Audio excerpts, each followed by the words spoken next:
Here in Virginia, everything is far away though.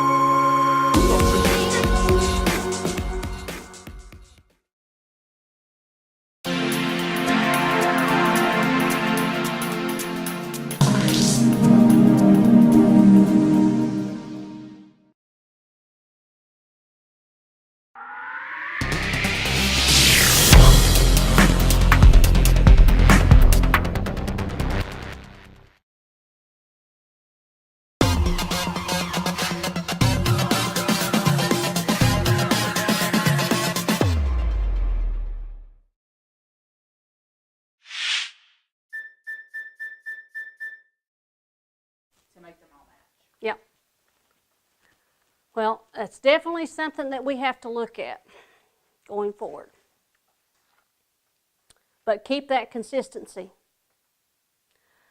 Now, as you start your business and start growing, and Jody, this might be something, are you keeping information on all your customers, what they buy, how often they do it? Is it a certain time of the year they're buying this? Like a lot of businesses, you know, it could be if their budget year is from July to June, you know, they maybe start buying a bunch around March, you know, that you're sending them a little promotion about, etc. So that you know that, hey, we've got a special. I know you bought this last year. We can offer it this year, but also here's a few other things that you might want to think about. Keeping information on your customers is important. It could be even as simple as when you get a new shipment in, Chrissy, that they ask to be on your, either they get a note from you, they get a text message from you. You could even put up there that you know, you've got, you can put a video that, hey, look, we've got a new stock coming in, but build that excitement. But I have got now a paper when everyone comes in to sit down and paint, they fill out a form. It's got their email address, their address, and I'm actually right now doing it. They get a card, a business card, and they have a customer ID number that I can scan in, and after 3 visits, they get a free sitting fee. Great. So, and I keep all that in the POS system. It's amazing how many businesses don't even think about who their customers are, how frequent they're coming.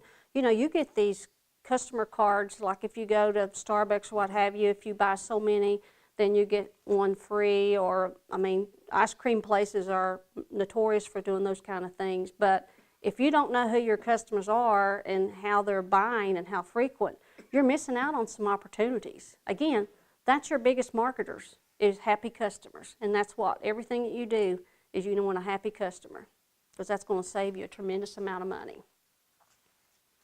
You can even do something where they can, on that card, you could, where they could scan a QR code and it automatically put them in your database where they can receive information on sales.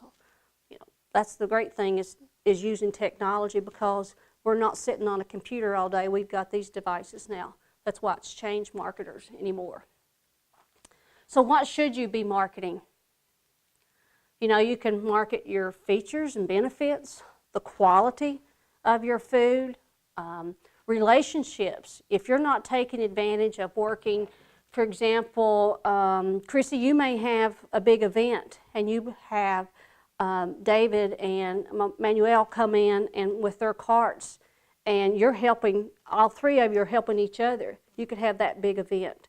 You know, that's something you need to look at is relationships. It might be a relationship with your supplier that, hey, we're going to help you at this big event, and we'll be there. We'll bring you such and such giveaways or what have you. But those relationships are very key, and they can also help you on some of your advertising if you do. Take advantage of events. I'm hoping that every one of you all, when you start your business, that you see the value of being a chamber member. I'm a firm believer in that because you can get involved in the community, get your name out there. You can network with the movers and shakers in your community. And I've been involved in chambers for years, and the value is tremendous. And it's something you need to think about. And Murray did not pay me to say that. I agree with that also. It's extremely important. Everything that you do, when you're developing how you're going to market your product or service, you should have this in mind for your customers. What's in it for me? And that's when you're talking about your customers. Everything that I do when I'm promoting an event and so forth is what's in it for them. And that's what you want to portray. And you got to figure that out. That what is it going to be? But that's important, is what's in it for them, to buy from you, to be a loyal customer, to send referrals to you. What's in it for them? Again, relationships are important. Take advantage of testimonials. If you've got a big order, Jody, have you ever said, hey, do you mind if can I share this up on Facebook? Can I take a picture? Or, hey, I'd love to ask you a few questions. Can I take a video and put a Facebook Live up there? Because, and if you tag that person in that post, all of their friends are going to see that you just bought from Mountaintop Designs. Those kind of things, you may not think it's important, but it can be really, it gives more legs to everything that you're doing, is using testimonials and relationships. I kind of worry about that in a way too. You want to ask them. I don't want to wonder about getting the word out there that I did 2,500 hats for this person before Christmas, and then next year somebody's trying to jerk the rug out from under me to try to take that order away. Because And if that the is wrong person sees, there are several things that we've got up there to the store that after we've got it, I've seen others have it. So I try to keep everything different. And it could be that you got a new piece of equipment, new technology that you're using, but it's that word of mouth is the biggest thing. That's probably the cheapest and most effective advertising you can do, is having your existing customers help you promote. And me and my wife are coming up with some ideas the other day, and maybe it'll work for Dave also. We could, let's say, go in front of her business and say, hey, Chrissy, I'll give you 10% of my earnings in the whole day if I could stay here from 8 in the morning to 8 at night, and you could come over and look at my square, whatever the square thing, and it'll give you a readout how much you made, and I'll give you 10% of what I made if I could just hang out here. And I want to develop that type of relationship with businesses, see if they'll agree or not. The thing is, it's a win-win, because you're bringing in customers, Chrissy, and I'll say out of every 5 sandwiches you buy from me, I'm going to give you one free face painting. I'll buy off of her, a face painting from her, and we'll interchange stuff. So I want to develop that type of relationship. Or he can do the same thing. He can say, okay, he'll go to some business, a flower shop or some business, or even Chris's. We could both be out there and say, Chrissy, we'll give you 10% each of what we make, because he's selling hot dogs. I'm selling tacos or whatever I'm going to be selling. Well, I'm bringing Cuban sandwiches next week. So, Okay. Once you've had a Cuban sandwich, you're going to keep wanting. This better be the best Cuban sandwich ever. My wife asks me every month, when are you going to make another Cuban sandwich? When are you going to make this? When are you going to make that? I said, I don't got time for that. I'm outside most of the time. I'm always outside, fixing her car, my car, or friends are coming. Okay, we're expecting it next week. Yeah, and I told her, she's always saying, oh, the Cuban sandwiches. And I said, what about the other ones with plantain on it? And I was, oh. She does like the Homer Simpson's going, ah. But that's the type of thing I was thinking about. Maybe, and not every business is going to say, yeah, I'll have you out there, Manuel. Yeah, no. Or some guys say, nah, I can't. He goes, no. I don't want you near me. I know that. I know the deal. I've had my own drywall company before in Chicago, so I know how customers are. And I know that when you're starting out, you got to develop that brand that you're taking. All the stones are thrown from. You're taking them all. The thing is, you want to get your name out there as best as possible. You want to get your name out there with good food, good quality, and develop a good relationship. You're not going to go, oh man, don't talk to that guy, Manuel. He's a jerk. He swore at me and he gave me the middle finger. And you don't want to develop that type of relationship. You want to be nice and calm. I can tell you as a consumer, what makes me want to buy from hometown businesses or locally where I'm at is their involvement in the community, because I'm seeing that it's not just in the money, that they're there to support the community. And to me, that's a hot button. Now, I can't say that's for 100% of all the consumers in your market, but for me, as a buyer, that's something that I look at, and I think it's very important. Everything from who fixes my car to, you know, where I buy my batteries to you name it. It's important to me. Take advantage of events. You know, you can do anything from bring in existing customers who hopefully invites new customers to come with them. You can have increased exposure, which you're going to have food vendors there that can help support your project. You know, do fundraising. You may get a new fancy piece of equipment and you want to showcase that. You get a new staff member. That's something you could send out a press release about, that you're growing and you're adding someone expertise. Another thing, I know that everyone is busy, but getting involved again in communities and taking advantage of workshops and opportunities that you're networking with other people, it is an investment in your time, but it can be very valuable to you down the road. It's an opportunity for you to shake hands with somebody that you've been trying to get your foot in the door, and you keep getting that door knocked in your face, but you're in a different element. I can speak from experience. It's helped me a whole lot, is getting out there and meeting people. And they're going to tell somebody else. It's your opportunity to do your pitch and grow your business. So those are things that you need to look at. Take advantage of events, public relations opportunities, leverage local media. You know, I have found that a lot of newspapers now and other media outlets, they've reduced staff and they are very more open to business or press releases. If it's not a sales job, if you're doing something, you're supporting the chamber or some kind of community action group, or you've partnered to help do a cleanup or whatever it is, that's an opportunity for you to get your name out there in the community. And back to the chamber, that's something you need to look at. And another thing that I do, I try to get more than 24 hours out of the day a lot of times, but I'm involved in community action. I volunteer. I'm the chair for the Mountain Empire Red Cross. I've been on board since I came on board when we had the tornado in Washington County. I'd only been on board for about 3 months before that hit.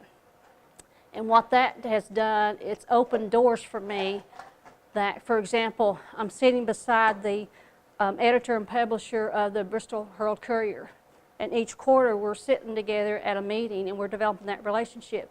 Now I can pick up the phone and say, James, I'm doing this event. Would you help me advertise that, promote it? Or the same way with WCYB. I can call Tony and say, hey, I'm doing an event. Do you mind if I come on a Noon magazine and promote that? I wouldn't have been able to do that had I not been part of volunteer programs. And there's so much in your communities you can do that to help, even if it's a church event. But, you know, United Way is another one that I'm involved in. But that's something, it does take time, but it gets your name out there and you build that network with other leaders. Now, this is something that you'll think, what in the world is she talking about? But do y'all know what an elevator pitch is? You're sort of going to do it next week, but yours is going to be much longer. But an elevator pitch is what you're going to say to somebody the first time you meet them. And you know, the elevator is, you see that executive, you've been trying to get your foot in the door. The worst thing you could do is when they say, hi, I am blank, who are you? And you're so scared and tongue-tied that you, I'm Sandy Ratliff. I work for this financing agency and we do some community impact work, and you're just all over the place and you're not effective in that few minutes of meeting that person. Versus you have your elevator pitch. Hi, I'm Sandy Ratliff. I'm with Virginia Community Capital. We're a community development financial institution. We focus on 3 areas. That's lending, investing in impact, and we want to help communities in Virginia grow and thrive, and part of that is supporting small business growth. Love to talk with you more. Here's my card, blank. That's what you need to be prepared at, and that's what you need to sit down and look at your elevator pitch, because let me tell you why it's important. Usually when you're meeting somebody for the first time, they're only comprehending about 7% of what you're saying. The tone of your voice, if you're scared or if you're uncertain, they're going to pick up on about 38% of what you're saying from that. It's your body language too. When you're nervous, you're shaking, your voice quivers, or you won't make eye contact. I can't stand it when people won't make eye contact when I'm talking to them, because I think it's insincere. So 93% of a person's opinion of you has nothing to do with what you say, it's how you present it. That's why having that elevator pitch is important to you. Now, I have 2 sisters. If you want to practice on them, I can tell you they'll tell you what they think, because they do that to me all the time. But that's something you might want to, with friends and family, is just practice your elevator pitch. You know, David, Manuel, as you start your business, you're going to have to be working with suppliers, whether that be Coca-Cola or whoever it is. You got to be ready for that elevator pitch. Because if they're going to do business with you, they want to make sure that you're somebody that's going to be successful. Not somebody that each month I'm going to have to be yelling at you, you haven't paid me, or you know, you haven't done anything, because those vendors that are selling you that, they have quotas to make, and they want to make sure you're going to do it. So that elevator pitch is extremely important, and I hate shaking hands with somebody that just does that little insincere thing. I want you to shake my hand and like you're happy to meet me. But keep that in the back of your mind too. Next week's a little different, but you need to be prepared. I tell you what, when we have the awards and you're around the chamber members and the IDA members, that's your opportunity to do that 30-second elevator pitch. Hi, I'm David Ratliff. I have Dave's dogs, blank, blank, blank, blank. That's your opportunity, because you're starting that networking, and you better be ready to do it. Questions? Oh, by the way, there's a test after this. Now, do you think this guy gets noticed driving down the road in Canada? See, you pretty much know exactly what he does. Plumber. He's a plumber. That got picked up on ABC News a couple years ago. I had to share that in my... I'm not saying that you do this, although he has to wear green every day to match the side of the truck, but those are things that you know what? It's part of your brand. What do you want to be known for? Right. And he's doing it.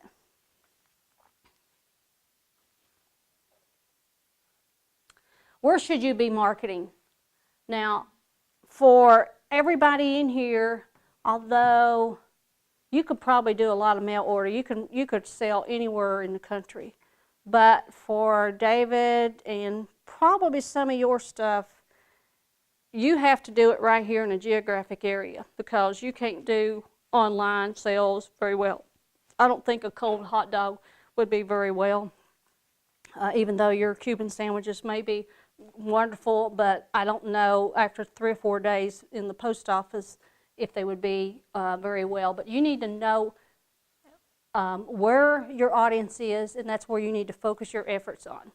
Don't be going all over the place. Like when I was in sales, my manager said, you don't want to be a star salesman. You don't want to be up here one day, or down here 1 hour, up here another hour, way over here the second hour.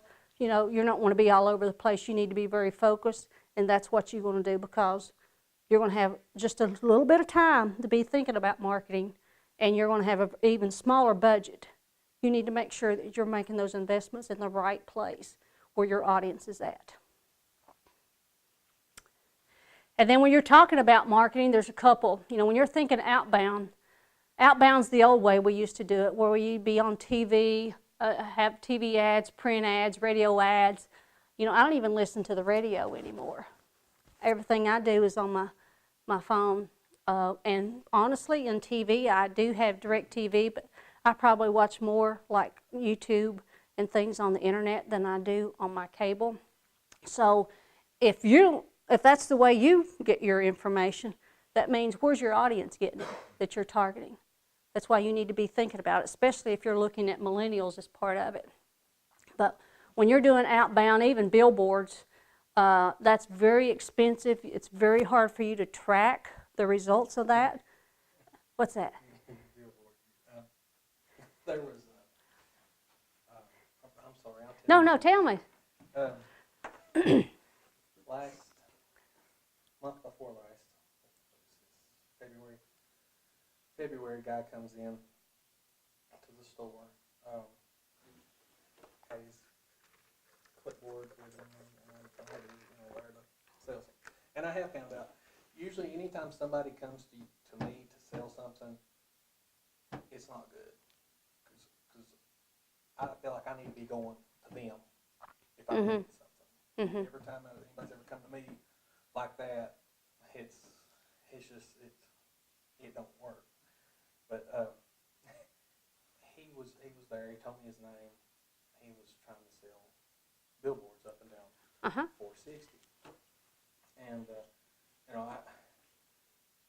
I take out ads in the yearbooks and just try to help with the things. And that's community, which I like are that. Involved with. I try to help what I can with that. But by the time I do all that, there's really nothing else left. I don't get any co-op money like furniture stores do. Just hand it to them, use it or lose it. I don't get nothing like that handed to me. So when I put my name on something, it's hurt, hit me in the pocket. Yeah, that's right.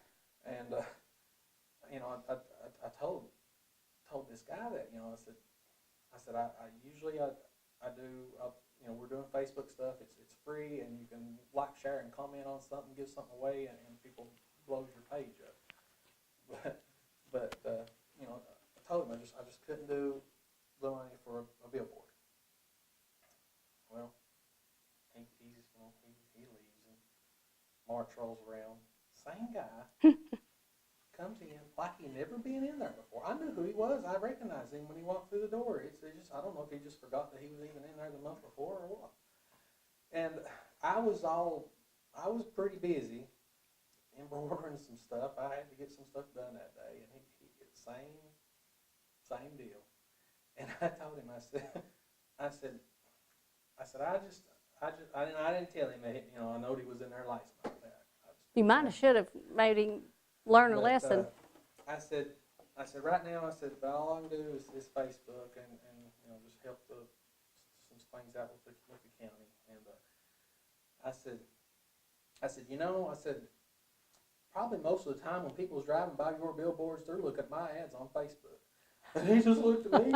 He said, I said, you go out here and look out here at the road, see how many people's even driving, holding their phone up, going by. I said, they're not going to see my billboard. Exactly, and it's very expensive, and how would you even know how many even looked at that? I mean, I've heard from so many people, and that's something too. When you start your business, these ad salesmen come from somewhere. I don't know where they appear, but they have the greatest thing since sliced bread. But if it doesn't match your target audience, your demographics, your marketing plan, tell them to hit the road. And the radio was there today too. I would love to, but I just can't see right now paying for anything. And actually, what's playing through the store is non-commercial music on the internet. And I'm not even listening to, and the reason it's on is so I don't have to listen to Commercials. people talk. See, I'm the same way. I did radio ads at first, but now like where I'm in the marketplace, like Tim Ivy Boutique, now they get a lot of customers coming there every day. Hey, I heard you on the radio, but it's that age group of things that he has that they do listen to it. Is that? But now What's that age group? It's an older. Over 40, like over 40. It's it's older. I have never had anyone come in and say, "Hey, I heard you on the radio." Even what time I was on the radio, I've never had any. But now Facebook, probably 99% it's Facebook is how they found out about me. I'm sorry to backtrack on you, but I was going to talk about the elevator pitch. Now, this is a true story. I have 3 movie scripts that I wrote, 3 of them, and I went to downtown. They had all the movie producers coming at one time. My friend right now, my friend is on Facebook. He's a movie producer. He's actually making a movie right now. It's called Remora. So he's making a movie right now. But he gave me a tip one day. He said, you know what? All the TV producers from the movies are going to be at this place. I want you to go there and shoot your screenplay. And I memorized it, like you were saying. Memorize it. And you only got a couple seconds. Oh, yeah. You might be going from the 5th floor to the 10th floor, so you only got like a couple seconds. So he said, do your log line a minute, man, because that's all you're going to get. You're only going to get a minute with these guys. And I met the Universal Studios. I met the producer. And one of the producers, I said, hey, my name's Manuel. I have a great movie, man. I have a great movie idea. You know, can I tell you my log line? He goes, sure, go ahead.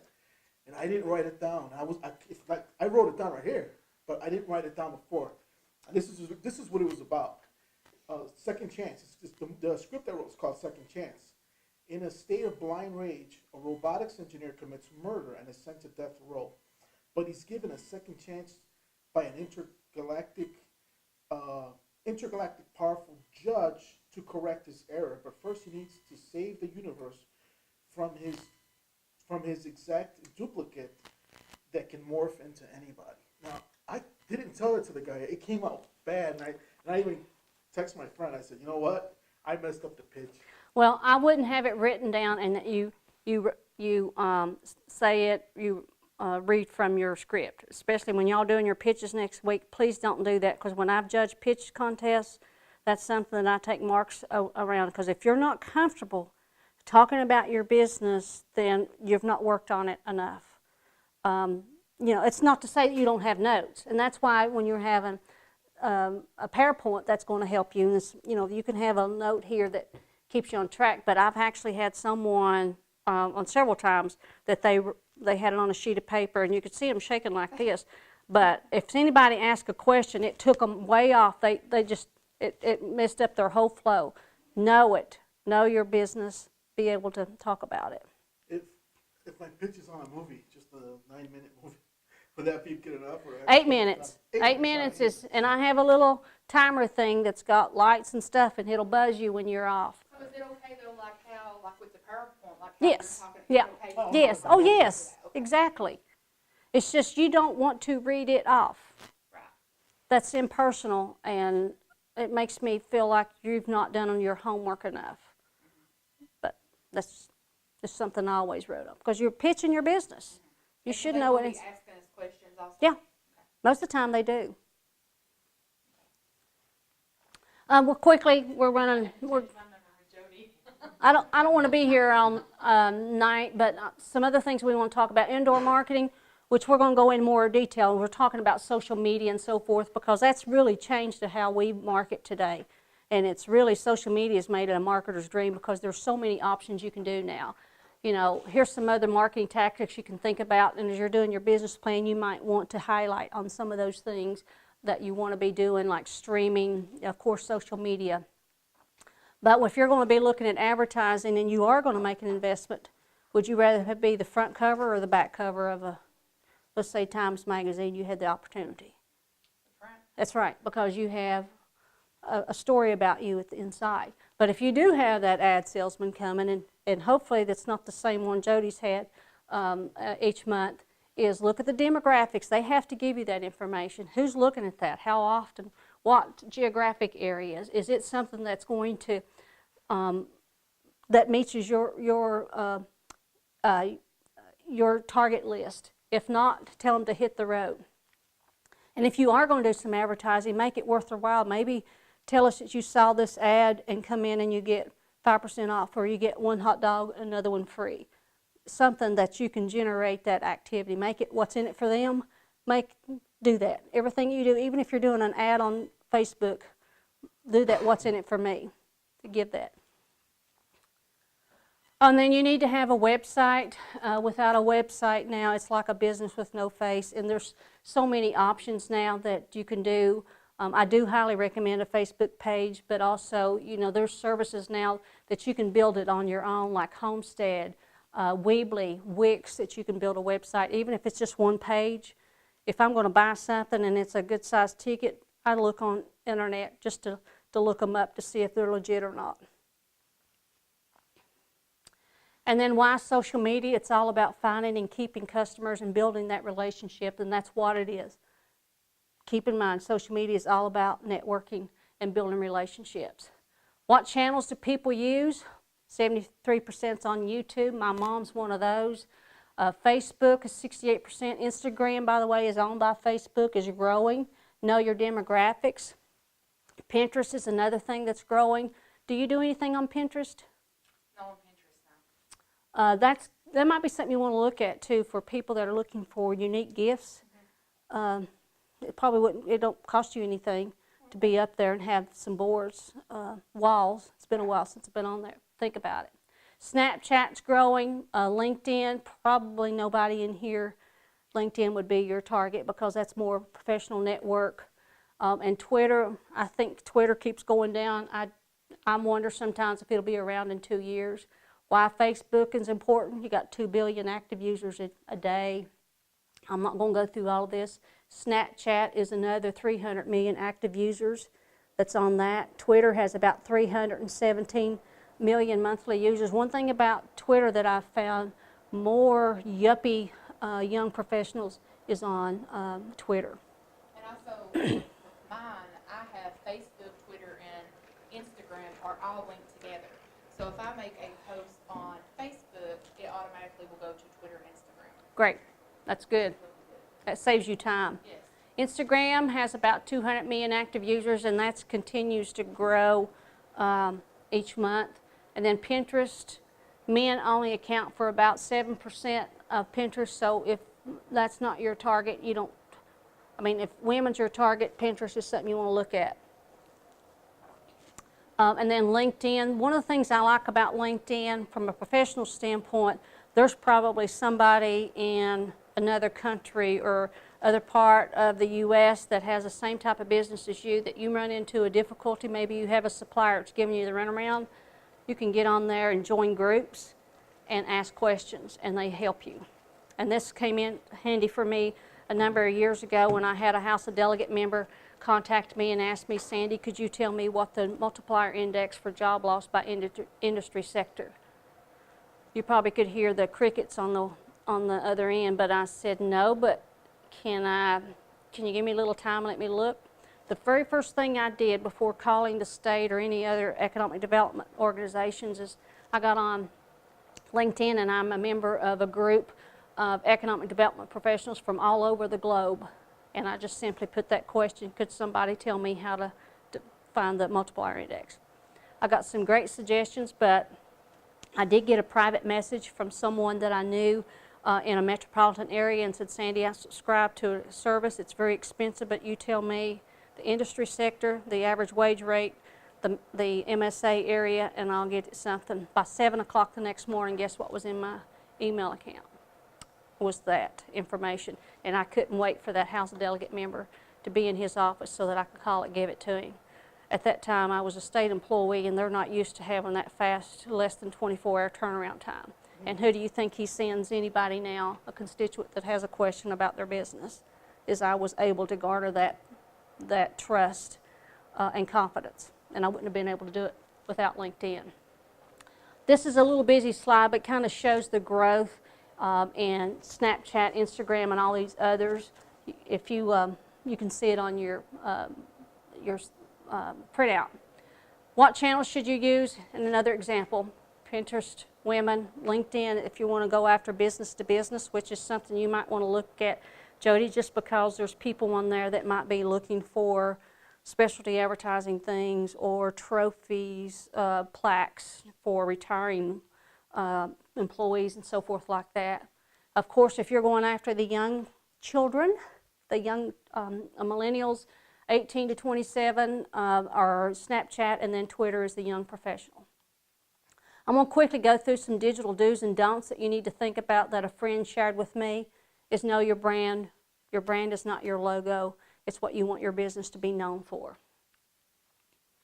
And what your audience thinks about you. And sometimes you just need to ask that question of your audience. Do you know your audience? Do you know the demographics? Do you know their socioeconomics? Do you know their psychographic? You know, what's their thoughts and values? Those are, of course, the geographic areas. It'd be interesting to know how far away have you had customers come from, because that could be a potential growth area for you. Don't forget your competitors. You can learn a lot of valuable lessons from your competitors. If you don't follow them on Facebook and some of the others, you should. See what they're doing, what's working, what's not. It's out there. Why not take advantage of it? And what they're doing to attract customers. Do find the right channel, a fish where the fish are. You can waste a lot of money and time if you're trying to be in all places at all times. Figure out what channels work for you. 81% of millennials check Twitter at least once a day. The average Snapchat reaches 41% of 18 to 34-year-olds. Know where your audience is and concentrate on that area. You know Facebook is where your audience is. If that's where they're at, spend your resources and time there, and then look at other ways to grow from there. Any more too, Google doesn't care what keywords, they're more concentrating on content. Don't set up an account and do nothing for an extended amount of time. You want to always be putting some kind of content, and Facebook and some of these are making it easy where you can schedule posts way in advance. I do my church's Facebook page, and I schedule stuff that can be up to 6 weeks to 2 months in advance because I get busy. But at least there's something going up, building that audience. Don't forget to interact. That's another pet peeve I have. If you're going to set up an account, make sure you're monitoring it. If you have a customer or potential customer sends you a message on Facebook or put something on your wall, please monitor and respond to that. The faster you can respond, the more I think you're going to build that as a customer, because it makes me feel like you value my time and you want me. If you are building a website, build it for mobile users, because the majority of folks now, this is how we're getting on the internet. 80+% of everybody that's on the internet are using smartphones now. It's not PCs. So everything you do, you should be focused on that. American adults are expected to spend 3 hours and 23 minutes a day on their mobile device. And now, even with Apple in their latest update, they'll track how much time you spent on your phone, which I think is a little bit more than I want to know about. But they are tracking that. I'm big on video. I think it's a great way to build your audience. I'm seeing that there's more, when I post a video, for example, I use my church Facebook page, I get more responses a lot of times when I put a little short video versus something that's text or a Bible scripture. If I add video to that, I get more interaction, and you're going to know that as you start building. But it can be just a short 30-second, 10-second video. But that can really build. YouTube has over 1 billion unique users. The internet has 3.5, so 1/3 of all the online activity is on YouTube. That's another thing that you can do. You could do video blogs, not a blog, but a video blog where you're showing people how you make a product, or you take something from an idea and how you can turn it into something, because you become the professional or the guru in the market, and people are learning more from you. I mean, I'm not the only one. If I want to learn how to do something, I'm not the only one in here that goes to YouTube to find out how to do it, am I? Yeah. You need to know that. So figure out a way how you can incorporate video in your advertising. And you know, if you're out and you're doing an event, it would be great that you do a video before with your place in the background. Hey, we're at such and such event, come and see us. And if you've got a big old long line too, take some pictures or some short video and show that. Hey, come while supplies last. But because that shows, you know, you're active. Evidently people like it because they keep coming back. That your product is popular? Yep, yep. Don't ignore email. Email is still hot in the market. The biggest thing that I can tell you about email is that subject line. That's what gets you opened in my book versus deleted. And sometimes when you're developing an email, that's one of the most challenging things. And there's a service out there that you can use. It's free, called MailChimp. Anybody ever heard of MailChimp? MailChimp, MailChimp. If you do less than 2,000 emails a month, it's all free. And they have templates. They walk you through how to develop your email, and that might be something in some of those customers that you're getting. Note that, hey, we've come up with a new supply. Do something on that. But it's MailChimp, and it's free. Would you suggest doing like, well, like at work, we have our name at humanicall.com. Mm-hmm.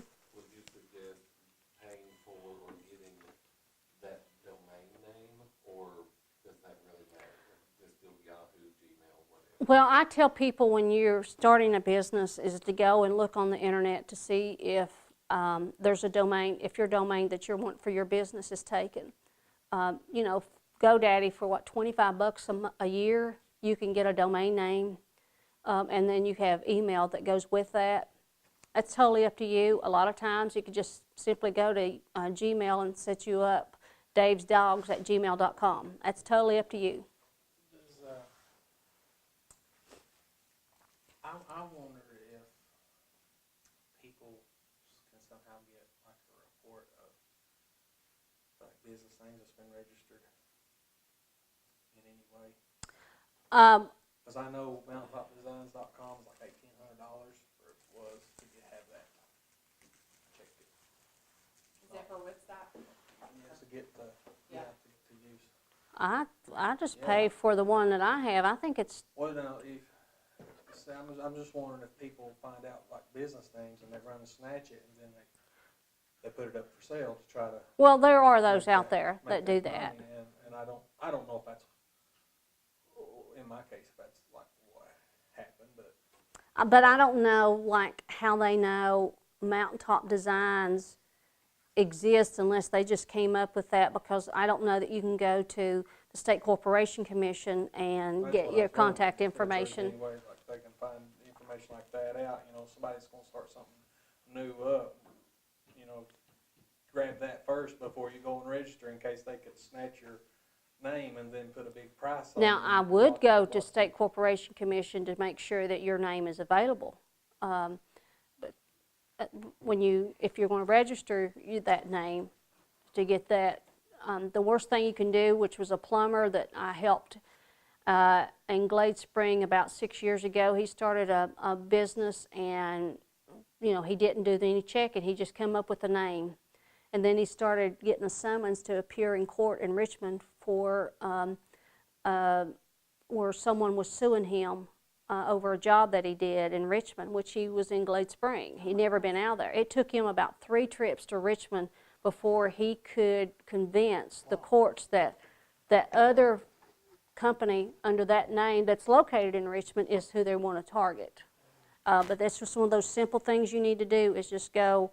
I can't remember if Margie mentioned that when she did her presentation the first night, but that's something you need to think about, is just going to the State Corporation Commission and checking to see if that name is available, because you don't want to waste that time and lawyer fees. Well, my question is, I have a name now. Should I go ahead and go to GoDaddy and get it, or should I go ahead and wait till? It's like it's only like $10. Yeah, it seems like what I've done is it's like $25 for the VA startup. I'm trying to remember. I usually pay like 3 years in advance. It's not that much on GoDaddy. I have 4 registered because before coming here, I used to live in Abingdon. In Abingdon, I tried to start a company. Building chicken coops. So my company name is Chicken Coop Builders. I still got my logo. So I got the name Chicken Coop Builders.com, and my wife says, no, keep it, because you never know, somebody might want to buy it off of you. And I told my wife, all right, I bought it for 2 years, so I still got it for 2 years. This is my logo. Cool. See? That's what I'm doing. When I spoke with Alex, changing mine over to LLC. Mhm. And it is like a fictitious name. You had to Mhm. go, Yes. to go to the courthouse Yeah. and file that. Yes. Under it, and I, did that whenever I started the business.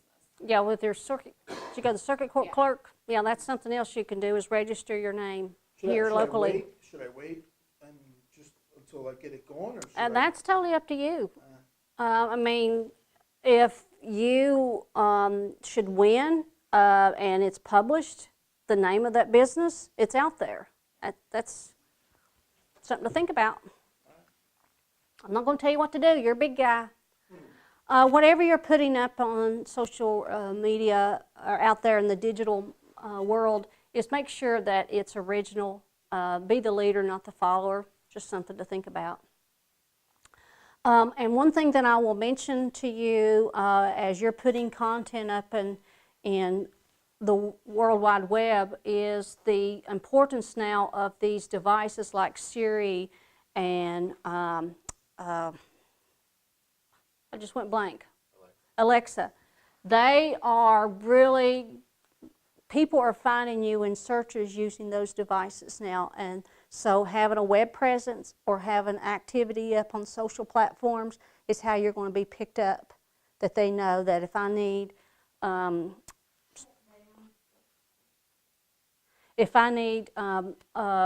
embroidery work done in Grundy, Virginia, hopefully then Siri or Alexis is going to bring up your name. But this is really expected to grow, and 50% of all searches are expected to be on voice searches by 2020. Just something to think about. It's growing. I have some more marketing ideas. Again, I mentioned about video. I love video, so why I use it is because 80% of the traffic's up there. 90% of website visitors stay on a site longer if there's some type of a video on it. 59% of executives agree that if both text and video are available on the same topic, they use video. I'm a visual person. I don't want to have to read a whole lot. I want you to entertain me. So these are things that you need to look at, and that's why I think you need to add video content in all your, as you grow your business, part of your marketing plan. I'm not saying you have to do it all the time and have your phone right up in everybody's face, but add parts of that to it. And of course, Google loves video, and YouTube is owned by Google. So when you're putting content up on YouTube, guess what shows up faster? That content you're putting up on YouTube. And you can add video on YouTube and then putting the link on your Facebook social platform. You can do it both ways. But I have found on Facebook that if I put original video up there, I get a little bit more hits than putting a link. So sometimes what I'll do is I'll upload it to YouTube, but I'll also upload it to Facebook and having that original video up there. That's just me, that I found that's worked. Know your marketing time frame, just decide what you're going to do, have a plan, how you're going to implement it, measure it and revisit. And one of the things you might want to do is have a big calendar on your wall, especially David and both of you, as you're doing events. You need to keep up with what's going on in tourism and stuff in the county and be putting it up on your calendars because you have to plan for that. That's part of your business growth. That's from my game cam.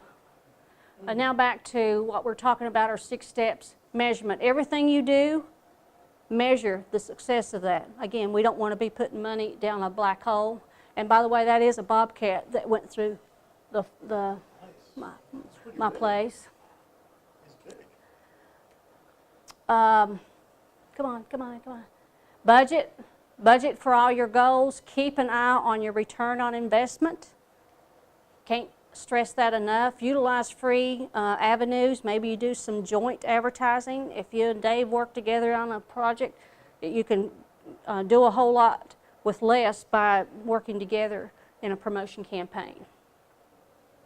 And what's the most effective advertising thing you can do? That's right.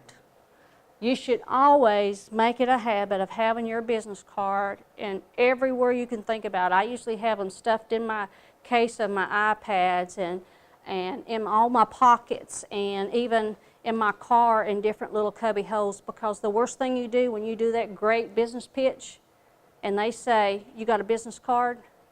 When you don't have that card, that momentum tanks because they're asking you for that card for a reason. And you could say, well, can I send it to you later or what have you? You've lost it, and it will go to the bottom of the list. I see that a lot too in construction professionals, the tradesmen, that they don't have that and they miss opportunities to develop those relationships. So keep those business cards everywhere that, no matter what. And everything you do, have superior customer service. You want that experience and you want those referrals. And it can cost you a whole lot if you have a bad experience in a customer. Again, these have been great, but they also are one of the worst things for bad customer service because what are we doing? We're sharing it on our social platforms. So you want to have that as your biggest part. People will forget what you said, people will forget what you did, but people will never forget how you made them feel. It's that experience. You want them to leave happy that they put their money in your pocket and that they'll be back. You want that return and you want that referral. So everything that you do going forward, keep that in mind. Any questions? Anything that we didn't cover?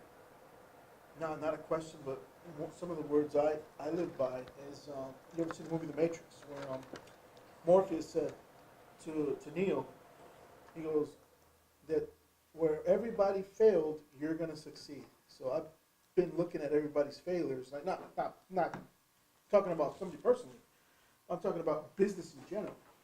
Where they're failing at, I want to succeed. That's how I. And that's why I think it's important that you follow your competition. I mean, it's out there. It's in the public. Follow them. See what they're doing good and see what they're doing bad. And I'm not saying that you mirror it, but you don't want to do the same stuff they're doing that's hurting their business. If I get this thing running, I want to partner with Uber Eats because in the areas where it's smaller towns, you're not going to have somebody saying, hey, give me a minute, I'm going to go around and get whatever from this guy's truck or whatever. But if you partner with a company, Uber Eats, they're going to hire guys just to get your food out to wherever they're going, you know. Let's say they're going up a mountain, and the guy up there doesn't want to come down because he's got a broken leg or he's missing a leg or he can't see good. But then, but you want to make money. Right. The thing is, that guy eats the food, that guy's going to say, man, I've never had a sandwich like that. It blew my mind. He's going to tell his whole family. They go, all right, I'm going to call Uber Eats, Like that. That's what I'm looking for. Sporting events, high school, even middle school stuff is really big here. Will they allow you all? I'm sure you can't be on the property to take money away from their concession stands, but, I mean, is there places that you can set up for big events that you can take advantage of? I've not checked like the sporting events, but I think like they do have their concession stands and it's just kind of like not that will even talk to you about it. The boys baseball, girls softball, I don't think they're doing any kind of concession around any Springs. They'd probably be tickled to death to just get just a little percentage of doing anything even better than nothing. But I've not seen anything up there this year. The parents have to do it when it gets done. And Do any of the businesses, organizations have softball leagues that play up at Poplar Gap? Anything like, that they have? Church league, See, but if you knew where they're going, when they're up there playing? Right. That's what I was going to do. I was going to follow them on Facebook. You'd have to talk with the park about that because they usually do that concession inside there. Just so they have that contracted out? No, the park's got run their own concession stand up there, but they'll let, during like when they had Little League or the baseball tournaments, they had vendors up there for that, so. I was thinking even the summertime going by where I had a membership for the YMCA this past summer, and the concession stand, I mean, the prices were really high, and the food isn't good at all. I mean, you're getting stuff out of a little small package. I could do that at home, But if I could partner with them, hey, can I park my truck out here for 4 hours, 5 hours, you know, is it possible, you know, can we make a deal? You know, I could do something like that, because we're not offering the same food, I'm offering something different, I'm offering Latin Caribbean food, you know. It's like you mentioned about Sykes, they have, and that's a 24/7 up there.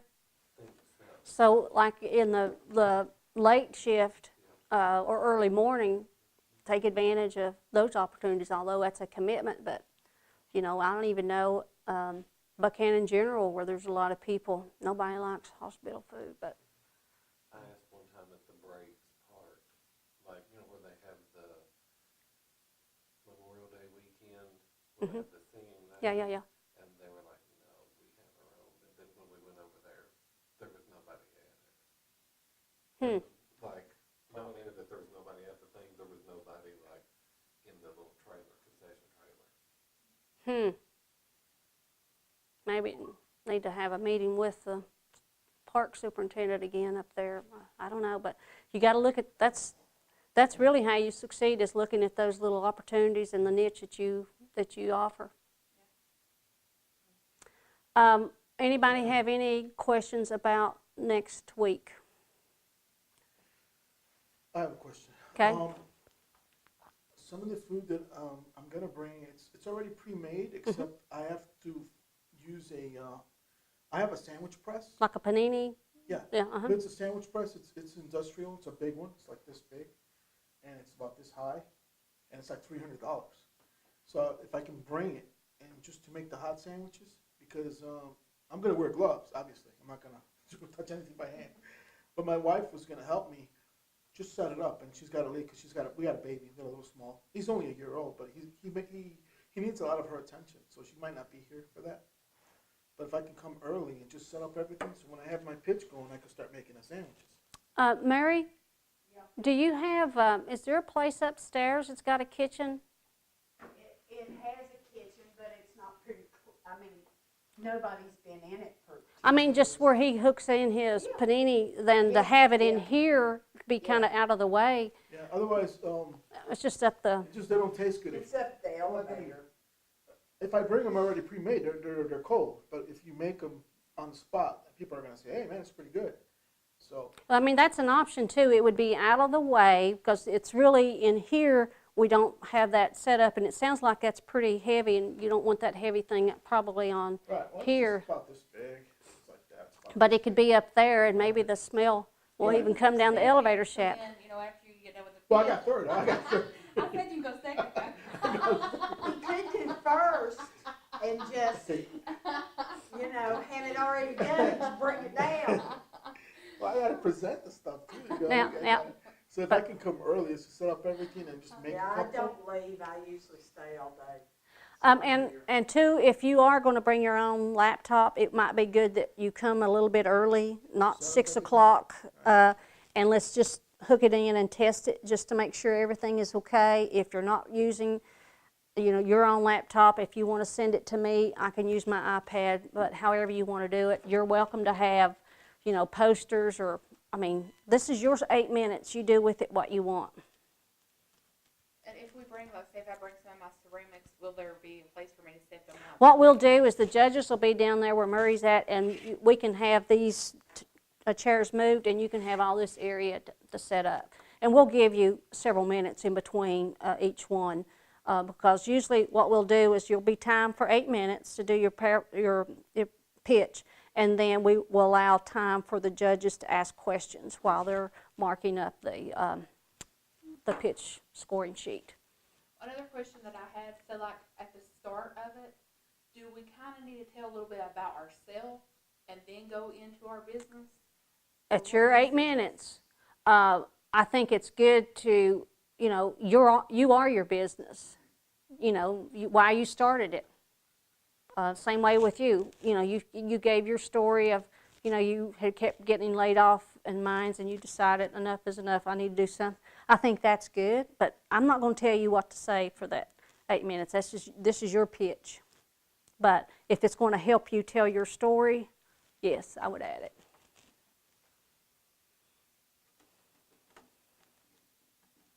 Do get sleep the night before. Yeah. But don't wait to the last minute, and don't forget we'll need 3 copies of your business plans next week. So, okay, Next week? and be sure you put the 31st on your calendars. 11:30? 11:30. Okay, I keep bringing them. I keep bringing my business plans. So you need them next week? Just, yeah, all right. 3 Well, copies. I also got the forecast for 3 years. The guy said 3 years.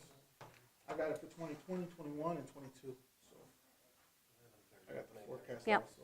So, okay. Thank you Well, very thanks, much. everybody. Thanks for the interaction tonight, too.